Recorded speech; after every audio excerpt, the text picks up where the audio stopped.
Осы көңілге күдік ұялататындай бір екі жағдай бар. Соны сіздермен бөліскім келеді. Бәрібір пенденің пендешілігі орын алып тұрады екен. Пендеден пендешілік қалмайды екен. Құдайдың аты Құдай, яғни жаратылыс, бүкіл әлемнің жаратылыс иесіне тең келетін ешқандай адам баласы жоқ екен деп қалдым өз басым. Бірде осы жоғары әлем деп сөйлеп отырған осы Диана қыздың әңгімесін естіп қалдым. Ол былай дейді. Және оның алдында да Жанат Бақыт өз пікірін айтып жүретін. Жанат Бақытқа бармай тұрып, ондай әңгімесін естігенмін, бірақ жүрегіме қонбады. Сондай бола тұрса да, жаңағы адамның, қалай деп айтсам болады, мен өз басым болмысымда ешкімнің жаңағы ізденісін, былай алып жатқан ақпаратын жоққа шығармаймын. Оның бәрін жүрек елегінен өткізіп, мынау дұрыс-ау, мына бұрыс-ау, ал енді мынаусы не болды екен деген сұрақ белгісі қойылады. Бір жағынан Жанат Бақытқа барған себебім де сол сұрақ белгінің барлығынан. Біреуден естігенше өз көзіммен көрейін деген бір сондай бір батырлық, сондай бір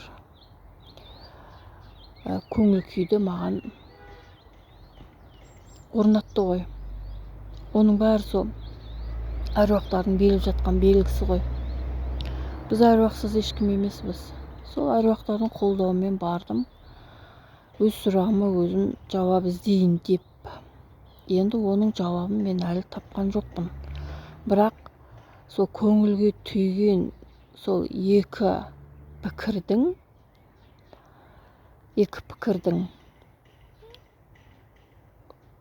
дұрыс емес ау деген бір түсінік келіп тұрады. Соны дұрыс еместігін және бір байқағандаймын. Ол қандай екі түсінік? Біріншіден, адамдар бәрі де ұрпақты болғысы келеді. Әйел адамдар бәрі ұрпақты болғысы келеді. Ер адамдар да сондай әке болғысы келеді. Бірақ сондай ұрпақты болам деген бақытқа қол жете алмаған жастардың көпшілігі қазір экоға жүгініп жатыр. Оның адам баласына қауіптілігін де айтып жатыр ел аузында жүрген аға апаларымыз. Бірақ та соған қарамастан сол жолменен ұрпақты болып жатқан, бақытқа бөленіп жатқан жастарымыз аз емес. Ол не үшін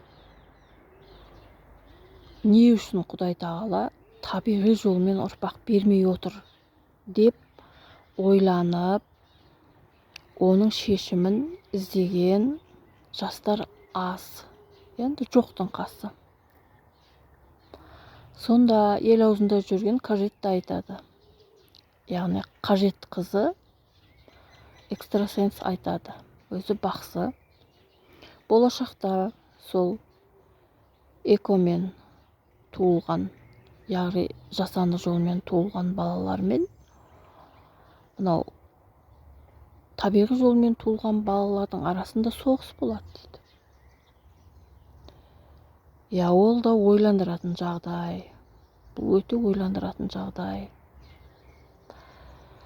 Ал енді тағы бір түсінік бар, көңілге қонбайтын. Ол барлық жұмысты атқарса жасанды интеллект, адамдар тек қана ізденіс, даму жолында болады дейді. Бұл да қазіргі мынау жастардың көпшілігі қара жұмыстан қашады, өзіне өзі қызмет етуден қашады. Содан туындаған бір ой ғой. Сондай бір ой қалыптасып жатыр қазір жастардың арасында. Енді осы жоғарғы әлем деп сөйлейтін біздің жастарымыз соған бой ұрып жатыр. Олардың қазіргі айтып жатқан ақпараттарының ішінде жағымдысы да, жағымсызы да бар. Иә, қазақта мақал бар ғой, бәленің сыртында болғанша ішінде бол дейді. Біз сыртында жүріп тонып іше береміз. Анау андай, мынау мындай деп. Оған жолама, анаған жолама деп. Енді біреулер жоламай, солайша сырттан тонып ішіп айтса айта береді ғой. Әркім өзі таңдайды ғой. Ал ол менің жолым емес. Мені ондай нәрсе қалай деп айтсам болады. Ондай нәрсе маған жетпейді екен. Сырттан тонып ішіп. Жанат бақытқа барған жақсы десе біреу. Бармаған жақсы деп. Мен өзім жүрегімнің лүпіліне құлақ салам. Соның арқасында барып келдім. Өте жақсы ақпараттарды қазір беріп жатыр Жанат Бақыт. Сонымен қатар деп айтайын, осы екі бір ақпарат мен жүрегімнен орын алмай жатыр. Мен ойландым, мүмкін уақыт өте келе бұл қыздардың әңгімесі басқаша болатын шығар деп, осы екі ақпараттың төңірегінде. Бірақ әзірге ондай мынандай көңіл күйді өзім байқамадым. Қоңырәулие туралы айтқан ақпараттарында Диана қызымыз сол жасанды интеллект келсе екен, қашан келсе екен, осы ертерек келсе екен, біз қартаймай тұрғанда келсе екен деген жаңағы жастардың да үнін естіп қаласың. Сөйтіп ойланып қалам. Осының дұрыс-бұрыстығын. Жасанды интеллектке біз соншалықты қатты жүгінгеніміз дұрыс па?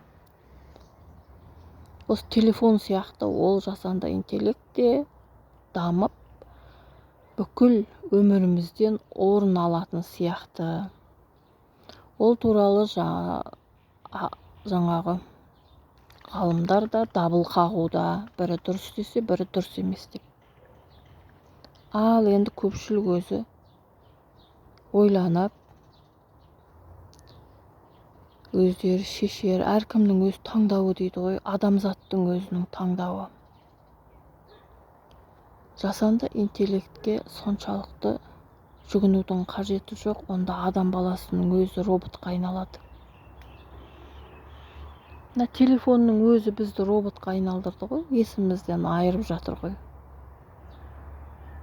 Сол себептен осы екі бір дүние ақпарат көңілге күдік салып тұр, құрметті тыңдармандар.